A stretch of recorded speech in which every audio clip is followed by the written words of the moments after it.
Hi guys, I'm here to talk about fall squash today. It's one of my favorite times of year.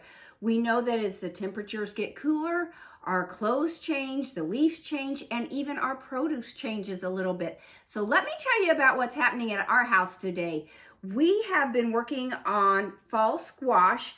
I will start with my favorite, and that is the acorn squash. It's sentimental to me because my mother made that a lot while I was growing up. And this is very easy to make. The skin is soft, very easy to cut. Of all the three squashes I'm going to talk about, the acorn squash is the easiest to cut. It's very simple. You scrape out the middle, the seeds, scrape those out, put them into a bowl, discard it, and then you can fill the pocket with all kinds of fruit. I prefer apple. Apple is a very big fall produce, best. It's good all year round, but totally best in the fall. I just fill mine with a little chopped apple and olive oil. Fantastic. You can go the savory route and do meats and grains and things like that. But I really like the apples, but again, do whatever you want. There's all kinds of recipes out there for that.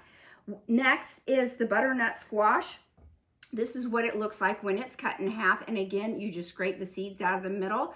This is a little bit tougher to cut in half than the acorn squash, but the beauty with this is you can just use a potato peeler and peel off the edges. You can slice off the ends and peel off the edges. This is great used in like a roasted medley of vegetables with the red garnet sweet potatoes are wonderful this time of year. A red onion, Brussels sprouts, cauliflower. So just an assortment of vegetables, throw them in the oven at 425 for 40 minutes and stir it halfway through. They go in soups, stews, salads, anything that you want to do, but usually it's cubed and prepared that way. A friend of mine told me about sauteing hers with fresh thyme. So I just heated up a little bit of olive oil, onions, put in the butternut squash with some salt and pepper and also a little bit of thyme. I just eyeballed it. I didn't have any directions for that. I thought that was pretty good, and I happened to have a couple pounds of carrots on hand, so I literally tried the exact same thing, but using the carrots with the thyme. It turned out fabulous. I think I like the carrots even better, and I'll have all these instructions typed up for you under fall squash. The last one is spaghetti squash.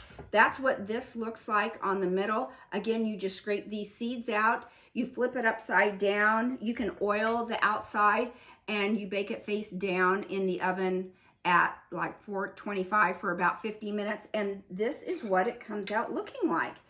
This is baked and hollowed out. So what you can do with the spaghetti squash, it's simple. You just take your fork and fluff what's inside, and what I think is fun is you can add whatever you want to that.